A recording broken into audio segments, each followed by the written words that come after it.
And now we're ready. So last step. Now, those Vectara employees can ask about what are the policies in our company. The users of those two software tools can ask how to use those softwares. Let's give it a try. So to make a query, you're going to use our query endpoint. And this is the query payload. Basically, you can make multiple queries. So here I'm just making one query. So in this list, I want to have one dictionary. So first of all is what is the query? So can I take friends to the office? And here says how many results do I want in return? This is a basically say I want to make this query to which corpus that I'm making. To which corpus. And finally is what the specifications of the summary to be generated from the reg. Remember the G part of reg? What kind summary? So I say I want to make summary from the top 10 matching pieces of text, and I will say whatever language that is automatically decided. So here we go, and I create a header with my credentials, and I make the request. That's it. So what you see on the screen is what you need to do to make a query. The code down here is just to beautify the printout. Okay. Now, so therefore, this is the output. Let me zoom in a little bit. Okay.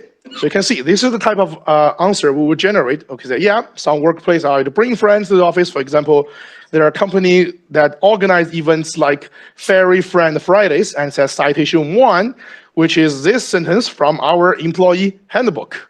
So if you go to our employee handbook, do we really have Fairy Friend Fridays? Let's search it. Fairy Friends Friday. Yeah. Second paragraph. Hold on, did I miss something? Second paragraph. Oh, this one? Okay, yeah. All right. Yeah, it's a hallucination, right? There's no Friday there, right? Did you see that? There's no Friday. Hold on. No, but this is from the document. This should be cited from the document. Search for Friday. Yeah, I don't see Friday. Sometimes it's because the PDF breaks into 2 lines, so it's a little bit, yeah, so we do have that. Yeah, see?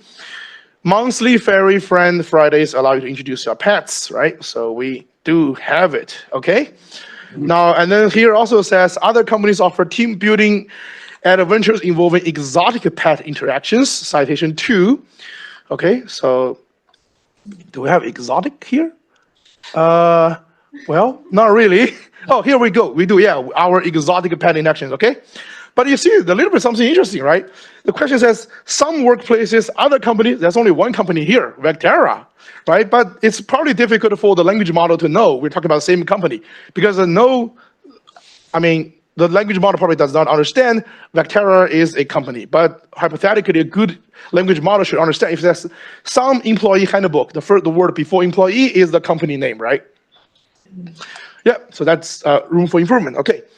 So now you can see all the questions about bringing friends are from Vectara employee handbook. None of them is about from the software menu, which I mentioned, right?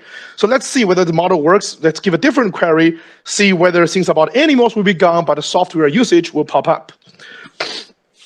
So let me change the query a little bit. So for example, say, let's do this. Let me comment on this. So let's change the query to how to change the arrangement of objects, okay? So these two software tools, they both contain arrangements. For example, this one about, the first one about making a UI. Of course, you have to make arrangements of those UI widgets.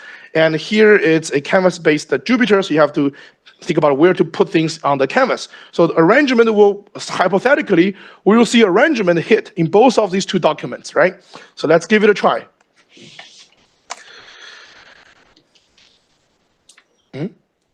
Hold on. Did I have a typo here?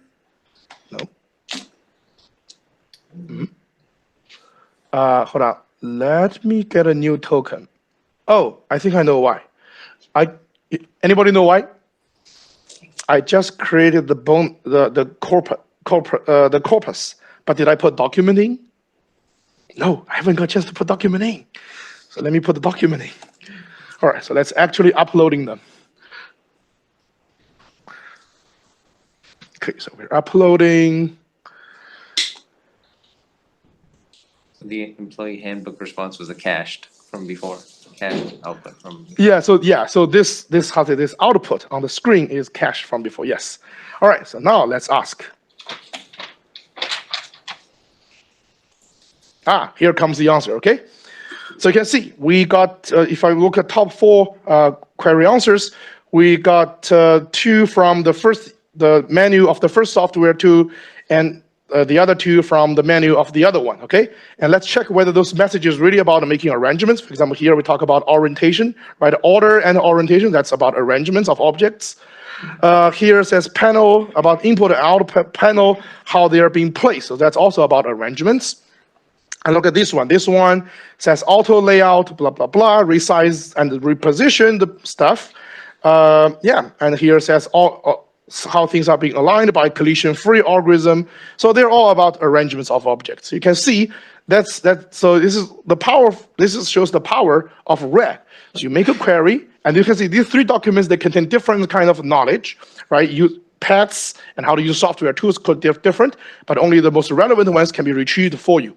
Can you imagine this can be used for many cases? For example, that you build a website, for example, you build whatever software that has many levels of, for example, menus, right? So bring users to different, So you can index all your menus and let users search and then bring them to this menu immediately.